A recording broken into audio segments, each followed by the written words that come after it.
Gospodin Ivica Rendulić, dogradonačelnik, do predsjednik.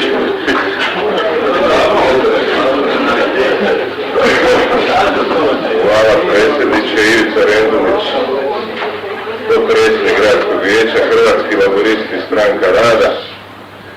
Imam dva pitanja, oba dva ću postaviti gradonačelnici. Drago mi je da je kolegica vijećnica Ljević pitala o zapošljavanjima. Tu se radi atmosfera u gradu. Uz pozdrav svakako slušateljima Radio Siska, svim nazočnima ovdje i posebno kolegi, prijatelju Željku Krapljanu, koji je kao gost ovdje vrlo rado viđen. Jer mora biti kao gost ovdje, nažalost. Njegovu pretpostavljaju. Dakle, od te fame koja se stvara o novo zaposlenim, o stranačkim iskaznicama, nemam pojma. I mene se tu i tamo spominje u tom kontekstu, ja sam zato poveo sve koje sam zaposlio, tu su iza mene, ne iza zastora, tu iza mene.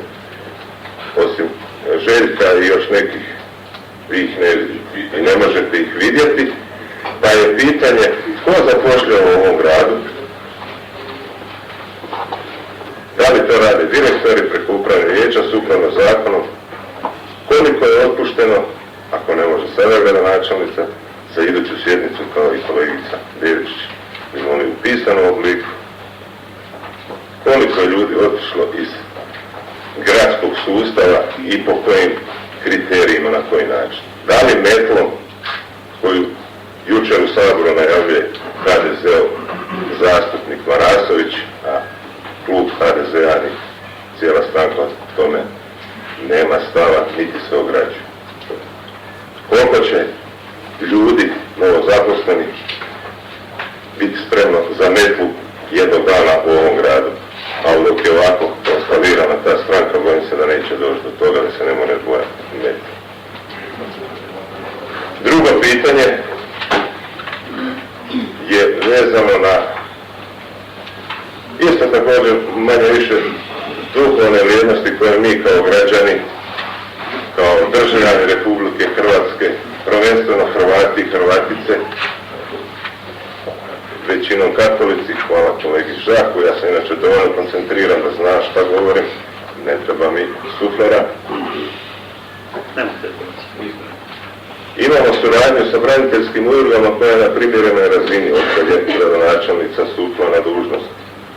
Svjedočio sam otvorenju spomenika poginulim braniteljima u Budaševu, uređenju spomen sobe u Komarevu, najavi izgradnje spomenika poginulim braniteljima u Kastelnici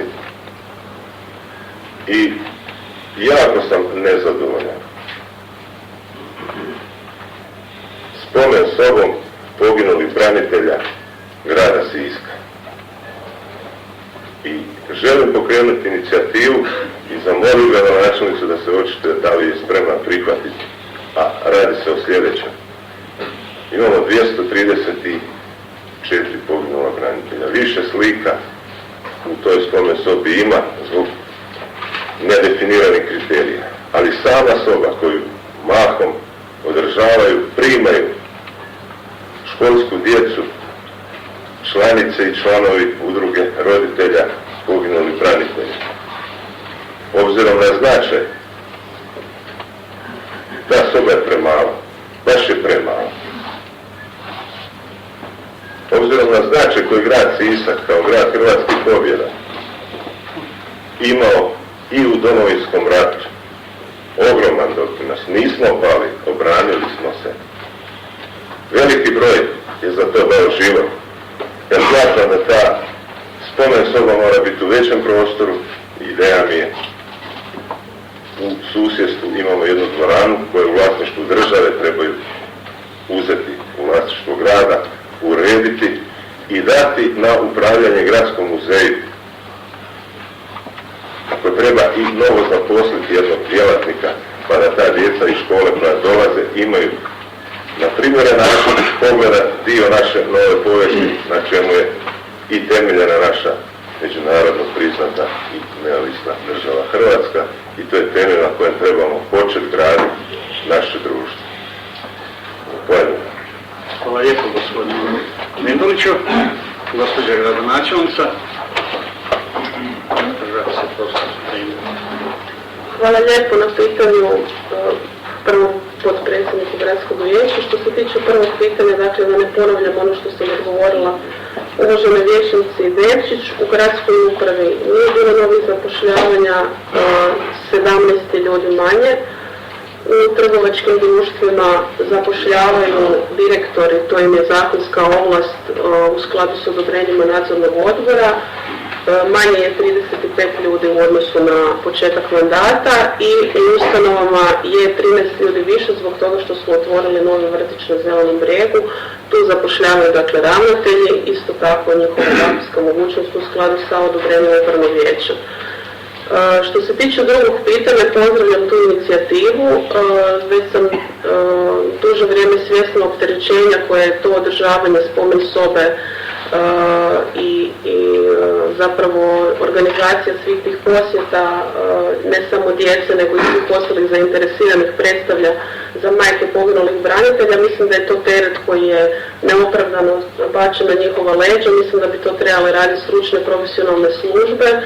I definitivno smatram da je soba premala, jer čim uđe unutra više od 3 ljudi, ne samo da je naguravanje, nego je zagušljivo. Dakle, prihvaćam inicijativu i predlažem da zajedno sa vama i sa koordinacijom udruga branitelja iz grada Siska napravimo zajednički idejni projekt i idemo prema državi, prema DUDI-u, dakle Državnom uredu za upravljanje državnom imovinom, sa konkretnim projektom i da taj prostor koji je sada prazan i propada, dakle ta dvorana i hodnik odmah tik u spomen sobu i u neposrednoj blizini spomenika hrvatskim braniteljima, da stavimo upravo u svrhu takvog jednog projekta, dakle uvjetno rečeno spomen sobe, i naravno damo na upravljanje gradskom muzeju, kako upravljaju sa Barotanom, da tako upravljaju i sa tom lokacijom. Još jednom zahvaljujem na inicijativi.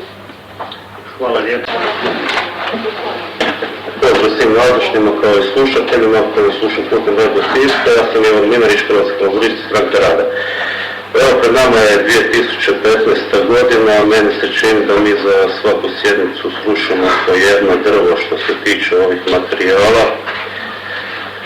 i nekim izračunima došli smo do cijene od 4 lipe po arku papira. Kad se sve to zbroji, ispadne da čak i da smo eventualno kupili tablete i sve digitalizirali, u godini dana bi isplatili tu investiciju, 3 godine bi besplatno se dostavili materijali, pa ne znamo kada će se krenuti u taj projekt.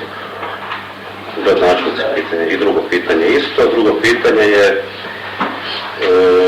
pločnik, odnosno nogostup između Šupa i ulice Ivana Mažuranića, koji je stvarno derutan i kada je kiša ili snijeg, ljudi moraju obilaziti i ići cesto, što je stvarno stvara sigurnosni problem, pa ne znamo kada bi se to moglo riješiti po mogućnosti što prije, kako je moguće. Hvala lijepo. Hvala lijepo. Gospođa gradonačelnica.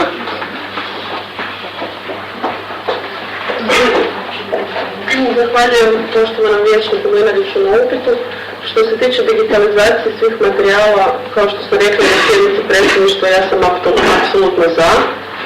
Ukoliko se gradski vijećnici slažu, mi to možemo napraviti. Dakle, može se napraviti solucija da se svima dodijele, da se nabave tablete, da se materijali stavljaju na te tablete uoči sjednice. Eventualno ako neko od vijećnika želi baš u papirnatom obliku, možemo napraviti iznimku, sigurno sam da će takvih slučajeva biti jako malo.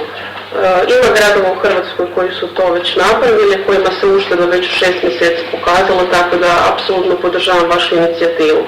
Što se tiče drugog upita, možda veći problem od onog nogostupa u Lađarskoj za tu djecu koja idu iz obrtničke škole i za sve stanare su predstavljale fasade tih kuća, budući da su te kuće, sjećam se da je, dok sam još bila vijećnica, bila na nekoliko vijeća rasprava, da fasade, dakle i krov ugrožavaju prolaznike. Konzervatori imaju stroga pravila oko toga na koji način bi se to trebalo sanirati. Vlasnici i stanari nemaju sredstava, ali ono što mi možemo napraviti je dakle u djelokrugu nogostupa i evo obvezujem se da zajedno sa nadležnim službama u gradu Sisku obiđemo tu lokaciju, vidimo eventualno koji su razmjeri toga i napravimo, onda izađemo prema vas sa prijedlogom na koji način da se to riješi. Zahvaljujem.